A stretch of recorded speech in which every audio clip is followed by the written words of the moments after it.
So there's this Pokemon, and its name is Dragonair. I feel like it's overshadowed by its older brother Dragonite quite a lot, but lately I've really been liking Dragonair. It's a lot bulkier, and unlike Dragonite, where half the tier can just come in and kill it at any given time, Dragonair's really hard to straight up OHKO. So, where is this amazing Pokemon rated by Smogon? S tier? No. A? B? Even C? No.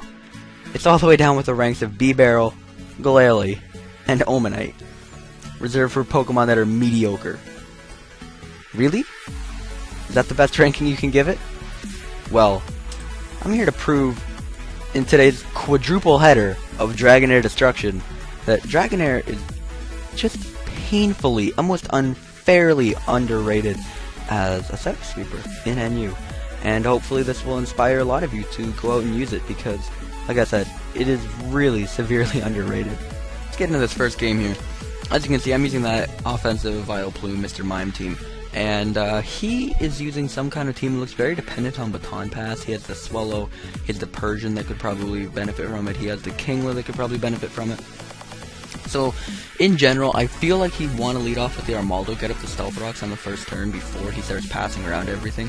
So getting in this game here, he does end up leading off with Armaldo, and I'm just going to go for the HP Psychic, but unlike last game, this one only does 43%, which means this Armaldo is very specially defensive, and unfortunately for me, he not only gets the procs, but he also gets to kill Mr. Mime. So even though it looks like Mr. Mime hasn't really done anything in the past two games, it's still quite a good Pokemon, believe me. It's done good stuff in other battles. Anyway, he goes into Kingler trying to resist the fire. Unfortunately, Kingler has like 0 special defense, so it's going to take a decent chunk from that. He goes for the agility on my switch into Dragonair. I know he can't really do anything to Dragonair, and I'm going to be able to just set up a DD in his face.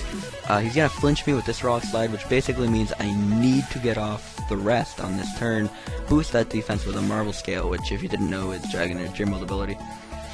And I do get off the rest. He's going to switch out to Ninjask, thinking that I'm asleep and completely helpless, but I have Sleep Talk, Outrage. He goes for the sub, and I believe I Sleep Talk the rest here. No, I get the Outrage, which breaks his sub. And on this turn, I'm gonna go for the DD, which seems weird because it seems like I'm trying to outpace a Ninjask, which will never happen. But what I really wanted to do is, I know he'll try to Baton Pass on this turn, and whatever he switches into is just going to get straight up stroked by a +2 Outrage. So, Swallow at +2/+2 could be a huge problem, but not when it's dead. Camerupt dies as well, brings in Kingler. Kingler's going to die as well, and basically Dragonair's looking good right now. He's going to switch out into Persian, and I notice at this point he has 2 bug types left. Armaldo is below 25% and Ninjask is below 50%, which means that as long as I can get up rocks, then I am basically up won the game. I only have to worry about killing Persian here. And because Sound was at +2, it's a little bit scary. I just needed to live that hit and roar it out. And that's exactly what happens, and that's basically going to be the game because in comes Persian. I'm going to go for the Flamethrower here, forcing him to kill me off, and he is going to be able to kill me off, and Glaceon can take any hit from a Persian as long as it's not at +2, because Glaceon, sorry, is incredibly bulky, as we all know. So that's going to be the first game. Dragonair doing a little bit of work in that game. Not as much as in other games, but he still swept half the opponent's team with very little effort. In this next game here, I have a very interesting team. I've always wanted to use a Natu because there are very few reliable and viable spinners in NU, so I figured why not try to prevent Stealth Rocks in the first place. So I've always wanted to try to use a Natu. It's physically defensive Natu, Scarf Sock, my normal Dragonair, physically defensive Limomola, especially defensive Vileplume, and a very cool Swanna is Rain Dance with Hydration, and it has Hurricane, Surf, and Roost as well. Very interesting set. He has a Sun team, very offensive Sun team as well, so I'm just going to lead off with Natu, I believe. Or no, I lead off with Sock, predicting him to lead off with some kind of sweeper. He actually leads off with Regirock, so I'm predicting Stealth Rock could go out into Natu. He ends up T-waving, but that's fine as long as he's going to U-turn out, go right into Vileplume. He sets up a Sunny Day. Unfortunately, I don't have Chlorophyll, I have Effect Sport. I Giga Drain on this switch to Charizard, knowing I could live this hit. Unfortunately, I get blinched, which basically means I thought I lost right there. Because Charizard is powerful as heck in Sun, especially with Leftovers, because then you get Life Orb, but Leftovers recovery as well. He ends up having HP Electric, so Swanna, who I thought could live a hit as well, just straight up dies. Then I remember Sock has Sturdy, which means I can 2-hit KO with close combat. So it was a bad misplay on my part because Swanna could have done some work against his team, especially because it has the Rain Dance. But either way, Charizard's out of here. Big threat gone. Unfortunately, it swept through half my team basically because Wilson's just going to be able to come in, Sucker Punch, and kill me. And really the only thing I have left to do damage is that Dragonair, which basically means I'm going to have to go into it now, set up a DD in his face, and hope that he doesn't kill me with some crazy Night Slash. He goes into Altaria. I don't know if it's offensive or defensive, and I don't want to take the risk, so I just have to lock myself at Outrage. He's going to go right back out on the Regirock, and Outrage, here comes some incredible hacks. So he hits the Stone Edge, I get confused. I hit myself in Confusion as he sets up rocks. I hit myself in Confusion again as he hits another Stone Edge.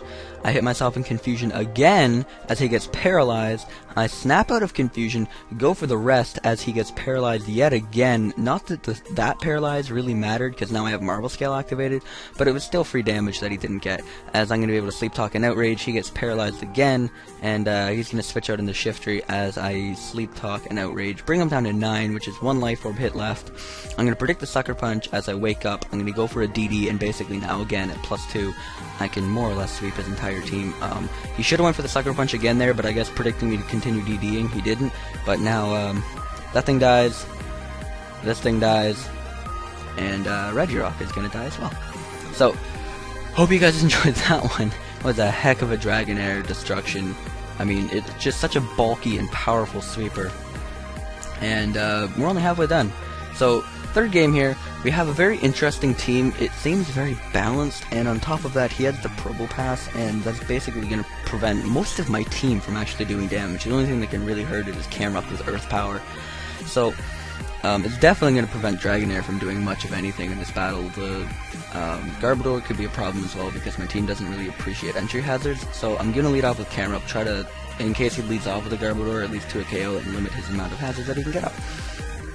Which is exactly what happens. He leads off with Garbodor, and for some reason he goes with T-Spikes over Spikes, which really confused me considering I have the Vileplume. And I'm going to use this opportunity to get up some rocks, and he gets up the 1 layer of Spikes, and on top of that, I mean, I guess it was the obvious play, but he goes out on the Float Salt, and he forces me out into the thing that can absorb the T-Spikes. I mean, he could have forced me out into something different. You know, I don't know if you guys understand what I'm trying to say, but he could have forced me out into something else. I guess he could have forced me out into a little Momola there. Anyway, I go over the Sludge Bomb on the switch, and Vileplume's about to do some damage to his team. He brings in Ampharos, and thinking that he Solar Beam wouldn't be able to kill, and I wanted to use Vileplume for more than just killing off this Ampharos, I go for the Synthesis, thinking I could take the HP Ice pretty well. Unfortunately, he paralyzes me with T-Bolt, which means I really should have just gone for the damage. Anyway, he tries to Volt Switch on my camera, forgetting that it wouldn't affect it. Just kind of a mind fart there. Not a big deal. He misses a Focus Blast trying to kill me off, and I'm just going to roar him out because I guess I gave him Death Fodder for later, but it doesn't really matter. In comes Pinsir, and he goes for the Earthquake. I get a crit here on this Flamethrower. I don't know if it mattered because, I mean, it doesn't, okay, Pinsir doesn't have the greatest special defense, but Camerupt doesn't have the greatest special attack either. And on top of that, it's not like Camerupt did much the rest of the game, as it just gets killed off with a waterfall right there. Anyway, in comes Dragonair, because I know I can resist the waterfalls. And I'm just going to be able to get up to +2, hopefully not get flinched on this one and be able to rest up, which I am able to do.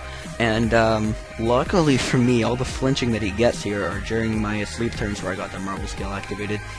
As you can see, I'm going to flinch on both of my turns where I end up being asleep. But Dragonair is already at +2, and like you've seen before, Dragonair +2 is more or less almost a GG. So I'm going to get up to +3, sorry, so I can outspeed the Floatzel, kill it off. Ampharos comes in, dies to rocks, and guess what? Probopass gets 3-hit KO'd by +3 Dragonair. That is pretty ridiculous to think about. I mean, Probopass, you think of it as something that can completely stop any physical dragon in its tracks, but depending on damage variations, as you've seen, I've got 35 twice. Unfortunately, I get complete min damage on this one at 31, but depending on damage variations, Probopass can Probopass can be 3 KO'd by a +3 Dragonair, which is actually ridiculous to think about. So, Dragonair does some incredible work in that game as well, and on to the last game of this quadruple header. He has a very interesting team. He has the unknown A. Other than that, it actually seems like a pretty standard NU team. Just the unknown is kind of random. My team is basically a team full of threats. I was sick and tired of NU just treating me poorly, so I just made the team of 6 biggest threats I could think of in this tier. We have Subvocal Braviary, we have a very interesting Simisage, which I will show you sometime. It is Sub Nasty Plot, Salac with Overgrow, Energy Ball, and HP Ice. It's really fun to use. We have the same Dragonair that I've been using. We have Lead Golurk. Golurk is absolutely incredible in the tier right now. We have Specs Glaceon, and then we have Specially Defensive Hypno to take some hits, and also to take on Sock. So his team is interesting, like I already said. We're just going to get into this battle right now as well. So he leads off with Probopass. I'm going to lead off with Glaceon, and I'm going to go for the HP ground on the first turn. Do 95%, which is excellent actually, because Probopass is at a range where basically anything can kill first of the battle. I'm going to predict him to go out into Drifblim and head with my Golurk, because I know I can take any hit really and kill him off with Shadow Punch. Unfortunately, I didn't predict him to be faster or carry Will-O-Wisp, and on top of that, I didn't think he'd be able to kill me after that. I thought he was more of a bulky spread, so I left it in, and he kills me off with Shadow Ball somehow. But it's actually fine, because Dragonair can come in, set up a DD in its face. I could set up another one as he misses a Will-O-Wisp here. It doesn't really matter, obviously, because I have the rest. It just would kind of delay the inevitable. And in reality, it would just help me get up to even higher attack and speed. Sucker Punch brings me down to 3% as I just kill off Cacturne with an Outrage.